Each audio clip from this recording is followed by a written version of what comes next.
I literally broke the ceiling light bringing these dang Ikea boxes in by myself.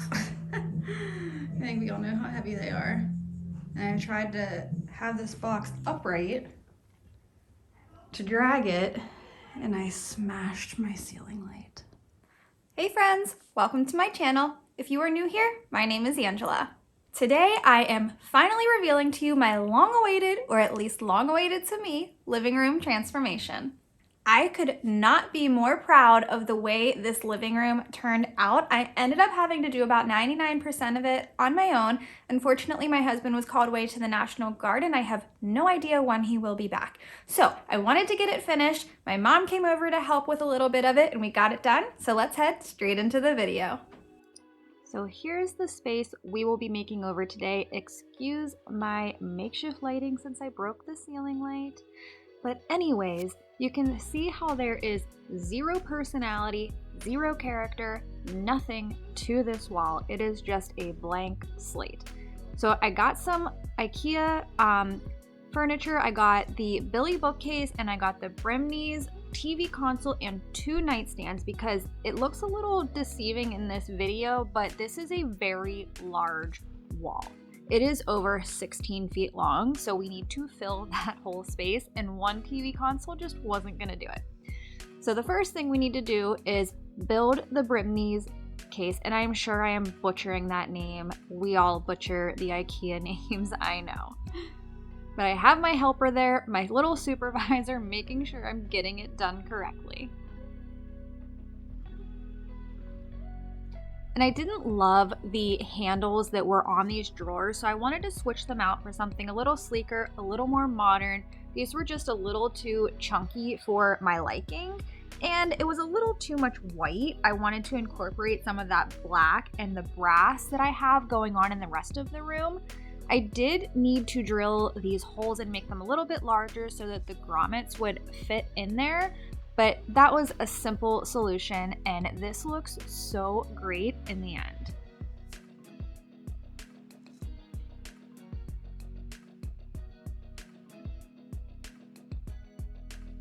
You can see a little bit of the rest of this bench that we're putting under the window.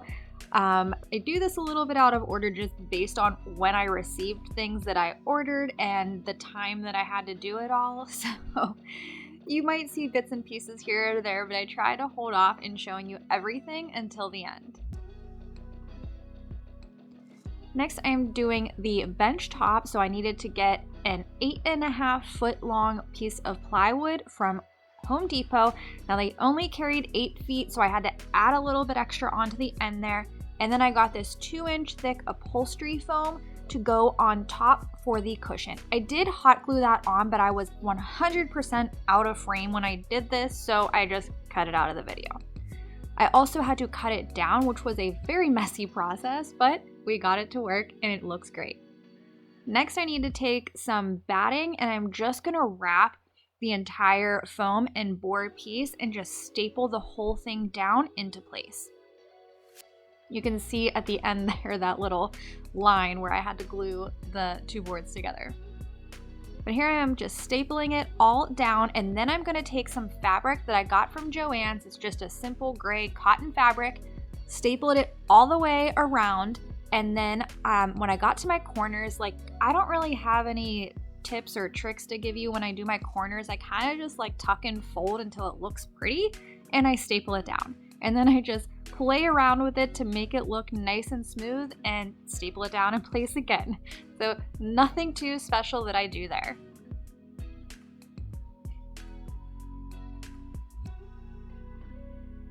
The last thing I need to add to this bench is the little felt feet. So I got these from Joann's in the upholstery section, but initially I was trying to just cover those staples with some batting, so you can see a little bit of it there. I tried just like hot gluing it on, but that didn't work. It did end up scratching a little bit of the surface. So I did go out and buy these little upholstery felt feet, and that helped. I put like 10 of these things on because of how large the bench is. But here's a little sneak peek of how that turned out. the next part I want to tackle is this window. It is so basic and boring, and honestly, I had no plans of touching this window when I had started this project, but it was a little too white, and the windowsill was just not vibing with what I wanted.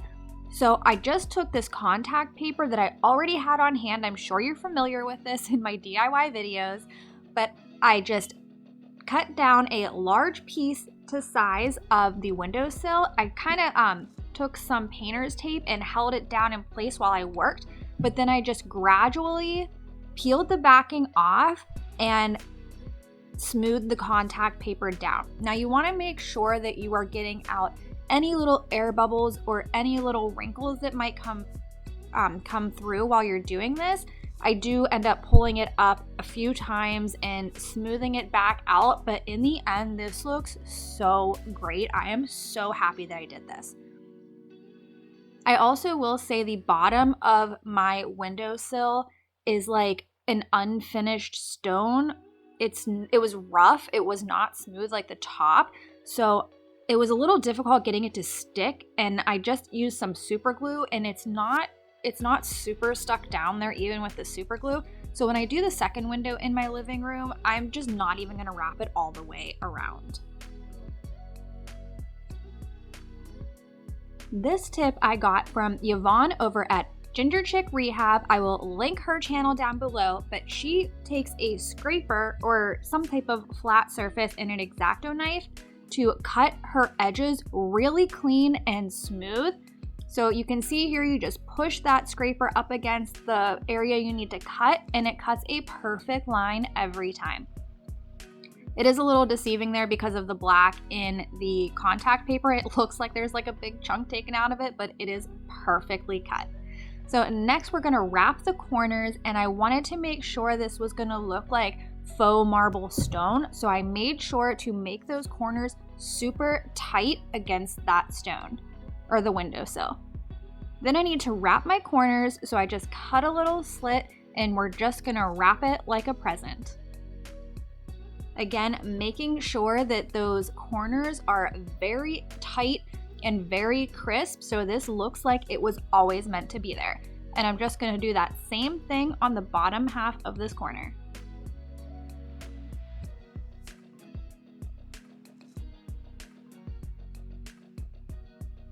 So this next part, I did paint my windows black. Unfortunately, I did not record this part because, to be 100% honest with you, I thought it was going to be a hot mess and I was gonna have to scrape all of that paint back off.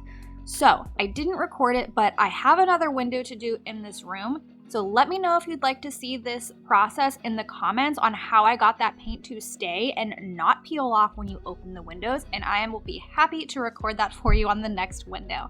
But here is how it turned out, and I think this just looks so modern, so elegant, and it just really adds some extra dimension and character to this space.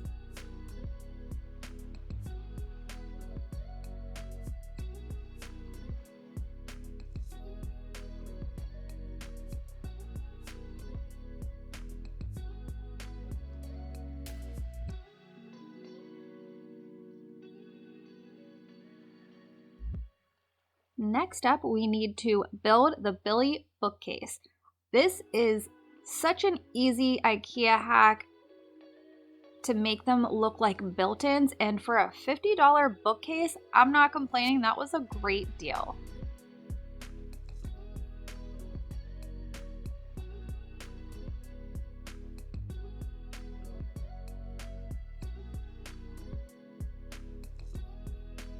Here you can see my windows had not been painted yet, and it was just looking a little too white for me. Next, I'm taking my multi-tool, or my husband's multi-tool, and I'm just cutting off these baseboards because I want this to have that built-in look, and I want it to sit flush against all of the walls. So I'm just cutting out the areas I need to for that bookcase to fit back in the wall snugly. Make sure you are careful with this and not cutting your floor or cutting too high up your wall. I was terrified I was going to do that. Then you want to take a box cutter and cut the caulking away from the window so you can then pry the board away from the wall. Be very careful with this. I have plaster walls. I don't have drywall walls. So these like crumble so easily. You can see on that back part of my wall, I did end up getting a few holes in there, but the bookcase is going to cover it. It's not a big deal. It works out just fine, but just be careful when you're taking these off.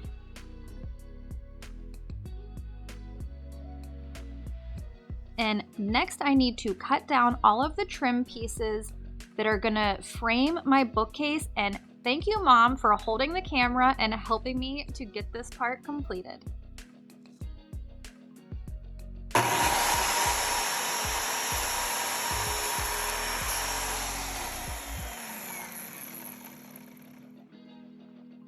I'm gonna take some liquid nails to get all of my trim pieces put on, and you can see those wood pieces on the back of my bench here. So the bench behind it, it is flush against the wall without the baseboard, but I did also have a outlet back there that I couldn't remove anything from. I need that to still be there for my office space or my workspace, whatever you want to call it.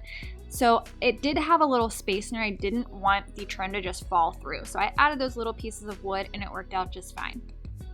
And then I wanted to get the trim up around the bookcase, and on the right side there I do end up adding some quarter round. I had to go back out and buy that. I realized it after I was doing this part, like, hey, I need to finish the right side too. It looks a little funny.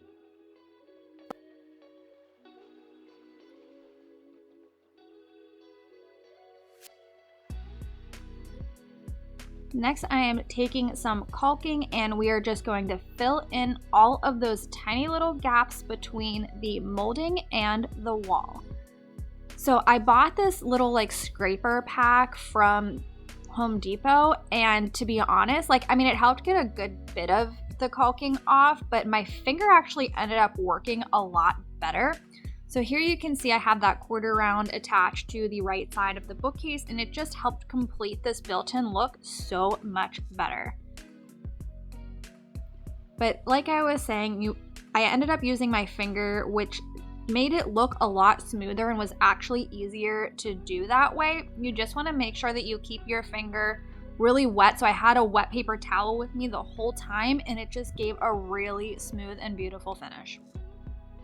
Now it's time for the final touches. This is my favorite part of the whole process.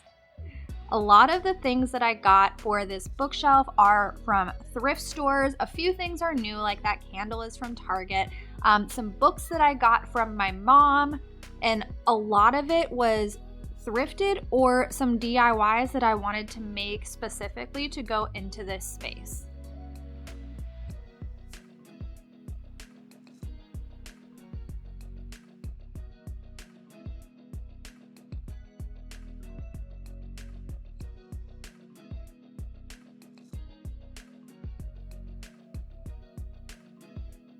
Some of these DIYs I have not put up on my channel yet, so make sure you are subscribed and stay tuned for those.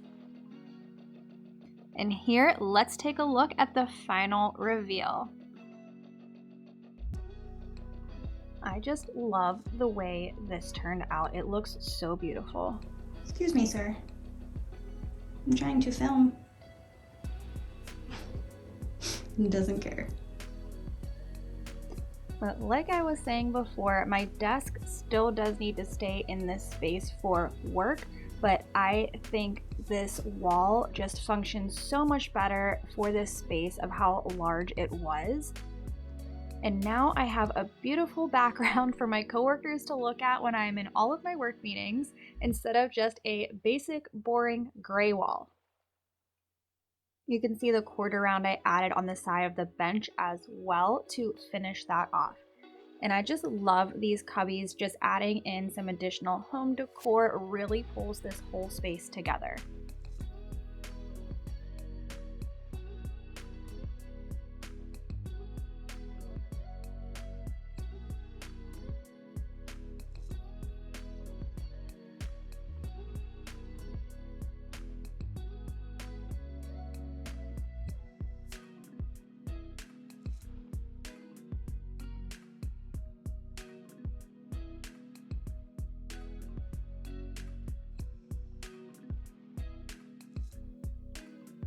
This is my husband's shelf with some of his military memorabilia, and as well as the ashes from his grandmother and from his brother. I know some people might think that's weird, but I wanted to incorporate that here for him.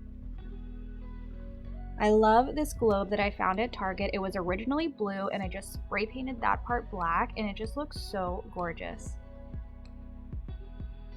These flowers in that frame also are dried flowers from my great-grandfather's funeral and they look so beautiful here. So here's another look at the before and how plain it was and now the after. But that is it for today's video, guys. Let me know what you think about this living room transformation down in the comments and I'll see you in the next one.